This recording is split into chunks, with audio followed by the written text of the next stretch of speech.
The all-new Mercedes SL has arrived, and it's a 315 km/h, $400,000 jaw-dropper. But does the AMG-developed V8 powered sports car respect or rubbish 70 years of SL heritage?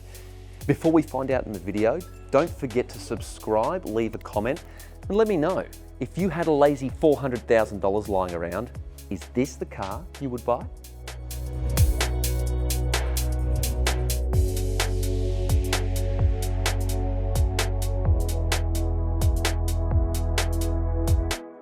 The first generation Mercedes-Benz SL was born in 1954 and remains one of the most collectible Mercedes money can buy, thanks in part to iconic calling cards like its gullwing doors.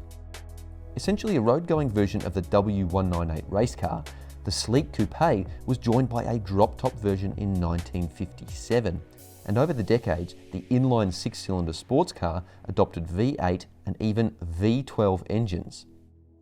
Now the SL has transformed into an AMG-only model, and it features enough space-age tech to make its great-great-granddaddy's jaw drop, such as active aerodynamics, advanced self-driving systems, and digital screens galore. Aussies will only have access to one variant, this Mercedes-AMG SL63. It's the flagship model, and it's priced at around $400,000 once you add on-road costs. On paper, you might compare the SL to the likes of the BMW 8 Series or Lexus LC. Under this lusciously long bonnet is a fairly compact but hugely powerful twin-turbo V8 engine. This 4-litre jobby is capable of propelling the vehicle to 315 km/h. And like all AMGs, it goes under that one build-up, one engine philosophy. And the guy that hand-assembled the vehicle, he signed his name on that too. But this engine also gets a few extra bits and bobs to increase the herbs and spices. We're talking active crankcase ventilation, repositioned intercoolers, a new oil pan, optimized intake and exhaust plumbing, and increased turbo boost pressure.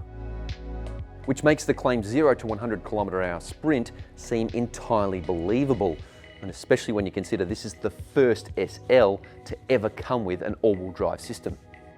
Power is channeled to all four wheels via an advanced AMG Speed Shift 9-speed multi-clutch automatic transmission, which is neither a conventional auto nor a dual-clutch unit. It stretches 4.7 metres long. It's a big car and it's got loads of presence. And although I'm not in love with every single little design detail, the front grille and the return to a soft top are nice ways to pay homage to the original SL. You can choose a red or black roof, which can be raised or lowered in just 15 seconds and at speeds of up to 60 km/h. SL stands for Sport Lect or Sport Light, which was the original ethos of the first SL. Now this one weighs almost 2 tons, which is significantly heavier than its 1,300 kilo ancestor. But it's still nimble, insists AMG, thanks to massive staggered 21-inch forged alloy wheels, aluminium double wishbones, adaptive dampers, hydraulic anti-roll bars, and rear wheel steering. Big 390mm front brake rotors are gripped by 6-piston calipers, while 360mm rotors at the rear get single-piston calipers. There's some pretty cool active aerodynamic elements going on here as well, including 2 actuating panels in the front end that can either improve engine cooling or reduce drag. There's also a retractable rear spoiler that can adjust its angle of attack. And while we're at the rear, vavoom, it is hot.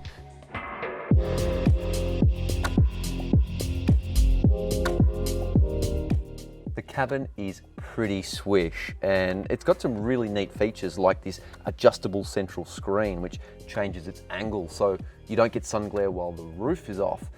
But to be honest, it's the lavish luxury features that are most pervasive here.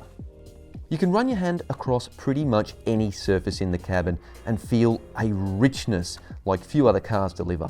Take the AMG sport seats, which are upholstered in exclusive Napa leather and feature heated and cooled cushioning, backed by the air scarf system designed to keep your neck toasty warm, and there's even a massage system. This is incredibly opulent, but in some ways it's got some old world feels as well. You've got these beautifully sculpted seats. I love the air vents and the way the dash curves around and joins into the doors, you feel really ensconced in this sports car. But golly gee, there is a lot of technology too. These twin digital screens have more data than you're ever going to need. There's a head-up display with augmented reality, satellite navigation, and also LED lights in the cabin, fully adjustable, whatever color you want. The list goes on. Chuck in a 650 watt 11 speaker Burmester sound system and slot in wind deflector, and you're looking at a very well equipped convertible car.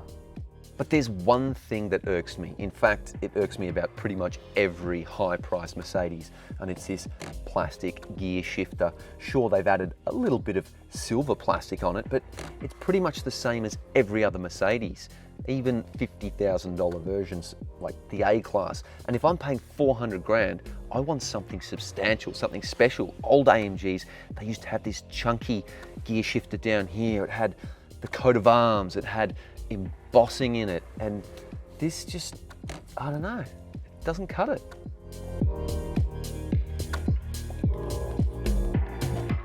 While this is technically a 2+2 seater, the rear seats are very much occasional. Oh, I can get back here, but it's not for adults. My head is going to get slammed by the wind, and there's not a lot of room back here. But hey, if it's one of those occasions where there's more than one person that wants to come for a joyride in this Falterback masterpiece, then I guess this will do. Open the powered tailgate, and the boot is not massive. There's a little extra space under there, but it is bigger than its predecessor, and that's because it's shifted from a folding metal hardtop to a fabric soft top. But look, to be honest, I reckon a set of golf clubs is going to be a bit of a squeeze. There's no denying this is an impressive automobile with a level of engineering and technological innovation that boggles the mind. It's an alluring celebration of modern premium motoring, and the fact it's still offered with a V8 will be a huge drawcard. So this reinvention of the SL name does not trash the SL's lineage, but I do wonder if it'll be as collectible as the original several decades on. Either way, I'm super pumped to drive this new AMG, so stay tuned to Car Sales for the full review. And don't forget to like the video, subscribe, and leave a comment. Thanks for watching.